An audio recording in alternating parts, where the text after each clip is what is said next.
Hey guys, how are you today? I hope you guys are all good. I just want to inform you the news. Djokovic has pulled out of Madrid. It's an absolute disaster, a complete disaster for Djokovic.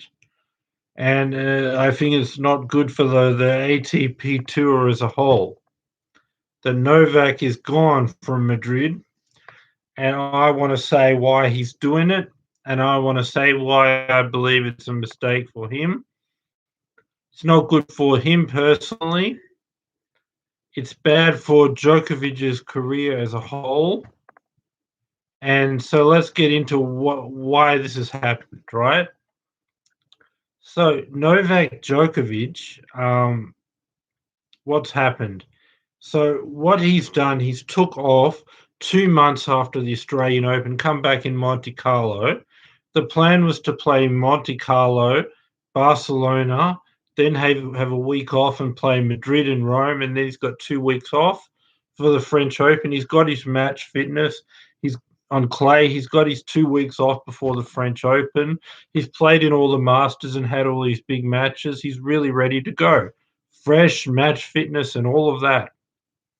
But actually, what's happened? What he said is he really am desperate to win into Serbia, and he's willing to give up anything to have that. He doesn't care. He's just saying, "I want to get a tournament win in Serbia," and for me, it's just all about that. And I'm desperate to have it. Yeah, he's desperate to win in Serbia. So what happened was when they delayed the French Open a week, the first week of the French Open is now a free week. So they put one tournament in the north of Italy and then another tournament they put in Serbia. And they were playing already in Serbia last week, right? So Djokovic, I think the second one is the week before the French Open. I think he didn't want to play. I think he wanted to play the first one in Serbia, get the win, and have this big homecoming where he wins in Serbia and holds the trophy and gets that feeling. I went home and I won in my home country. But that didn't happen. He's lost to Karatsev. So now what is Djokovic doing? Djokovic is now saying, I have to play in Serbia again. I'm not going to let this rest. So if he was to play Madrid and Rome 2 weeks in a row, that would be really good competition. Then have 2 weeks off. It'd be ideal coming into the French Open. And it could sort of help him for Wimbledon too, because, considering there's 2 weeks now between the French Open and Wimbledon, that's 4 out of 6 weeks at Grand Slam tennis.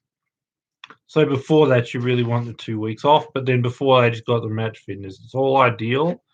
But now, how is he going to do that? Play Madrid and Rome 2 weeks off, then have a week off after Rome, then play 3 weeks in a row because he's playing the one in Serbia the week before the French Open and the French Open. So it's 2 weeks in a row, a week off, and then another 3 weeks. And then right after Wimbledon, you're looking at right after the French Open, you're looking at going to another Grand Slam 2 weeks later. It's just not feasible. So what Djokovic is thinking, I have to be in Serbia. I'll give up anything for that. So what he's thinking, how can I physically do that? If I give up the Madrid Masters 1,000, so that way after this Serbian Open, I get 2 weeks off, right?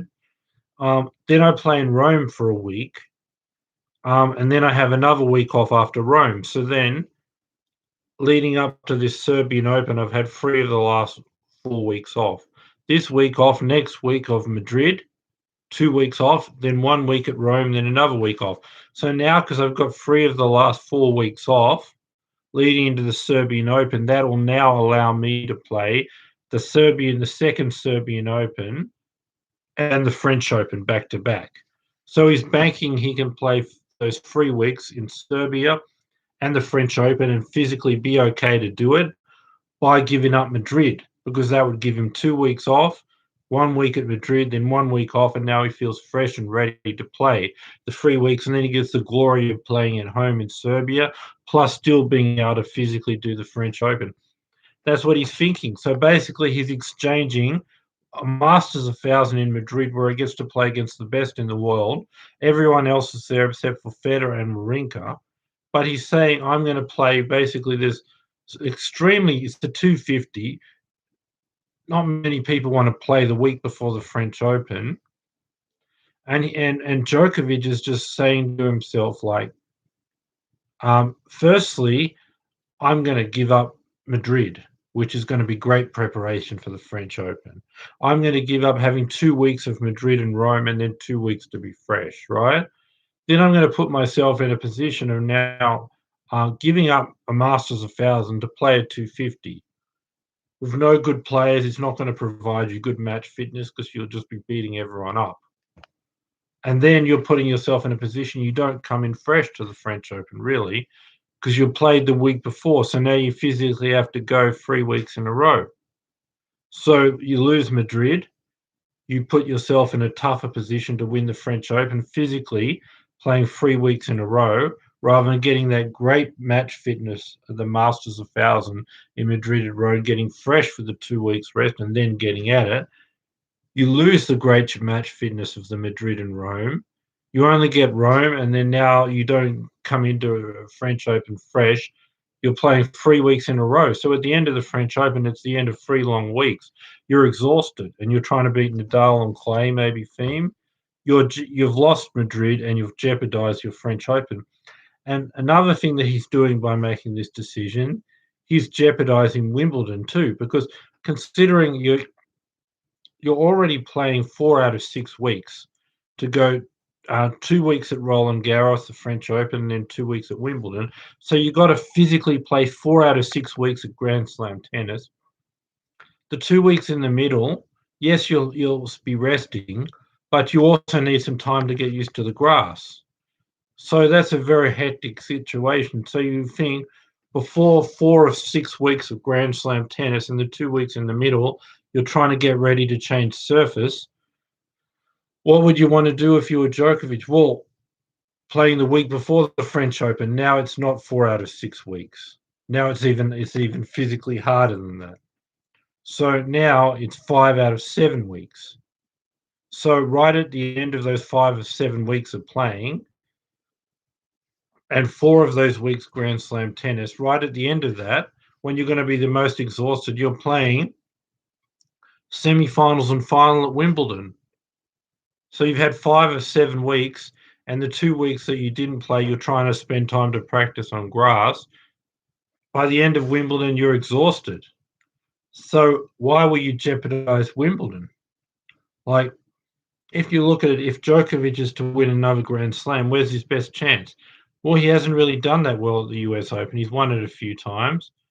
French Open, he hasn't done that well at all. But after the Australian Open, which is over, Wimbledon's been his next best. So you wouldn't think he'd want to be in the Wimbledon semi-finals on the back of 5 of 7 weeks of tennis.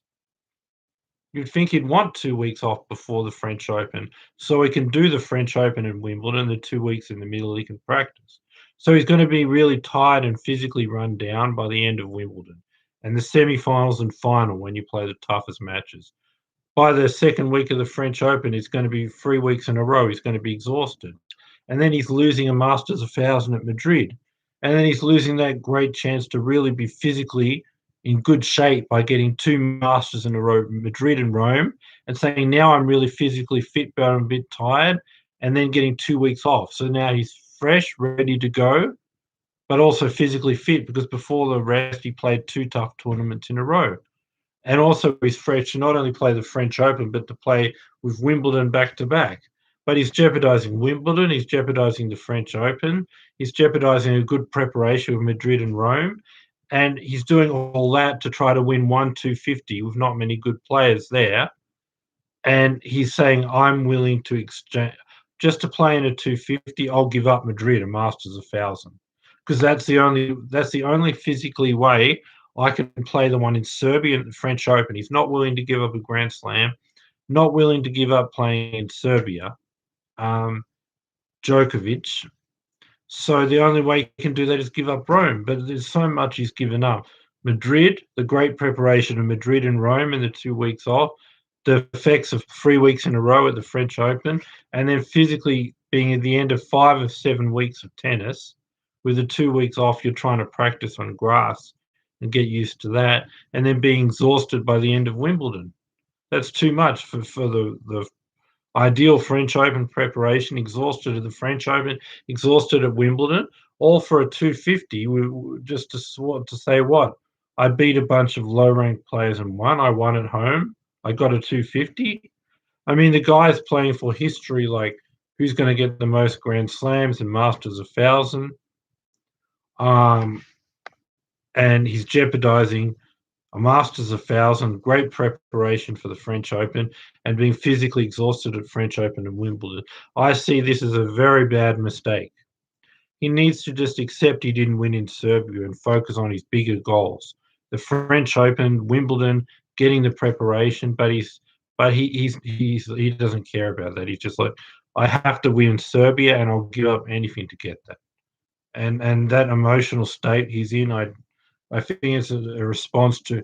He said he was devastated when he lost to Karatsev in Serbia, and I think he's just really upset about that. He says, "I'm not willing to give this up. I have to have that win in Serbia, and I'll do anything to get it." But he's jeopardizing everything by doing this, and also as far as just the fans having good tennis, like in Monte Carlo, we didn't get Thiem, we didn't get Medvedev there, and this was meant to be the time where almost all the top 10 were playing at one time. And for the two tournaments, Madrid and Rome, that's like right before, like they're the two most important tournaments on clay outside the French Open. They're the biggest two Masters 1,000 on clay. They're right before the French Open, and it's a chance for everyone to see the best players playing 2 weeks in a row in two really important tournaments. So now, like, we couldn't get it in Monte Carlo because of Thiem and Medvedev. Um, we wouldn't get it in Barcelona because that's a 500, but we were meant to get in Madrid and Rome. Now we'll only get it maybe in Rome. So for tennis fans who want to see the best of the best playing in the champion, I feel like they're robbed of that. But Djokovic is really hurting himself, and he's going to be hugely exhausted by the end of the French Open or 3 weeks in a row playing. And at the end of Wimbledon, at the end of 5 out of 7 weeks in a row playing. So it hurts the tennis world, but it hurts Djokovic's personal career more. But he doesn't care. He's just desperate to win Serbia, and he's just not thinking clearly, and he's upset about losing. And he's like, I'm willing to do anything to avenge that loss and still get my win in my home country. And I don't think he would have done it if he won in Serbia, because he would have said, I've got my win in Serbia. I got what I wanted. Now, since I've enjoyed that moment of winning in my home country, now it's time to focus on the French Open, Wimbledon, Masters 1,000, bigger things. But because he hasn't got that, he's saying, no, it's all about winning in Serbia. I can't have that taken. I must have it. And he's losing in all these other areas I've mentioned. So that's my analysis on Djokovic pulling out on Madrid, why he's done it, why it's negative, his emotional reasons why he wants to do it. That's the analysis I've given you. So subscribe, bell notification, thumbs up. And guys, either tomorrow or the next day, I'm going to make I've talked about the best of all time, Federer, Nadal, Djokovic. You can watch that video on this channel. But I'm going to make about the future of tennis, the young guys, where it's heading. Either tomorrow or the next day, so I hope you'll be here for that. So subscribe, bell notification, thumbs up. Have a great day, guys, and be back here for my next video. Bye, guys. Bye, guys. Thanks for watching. Bye for now.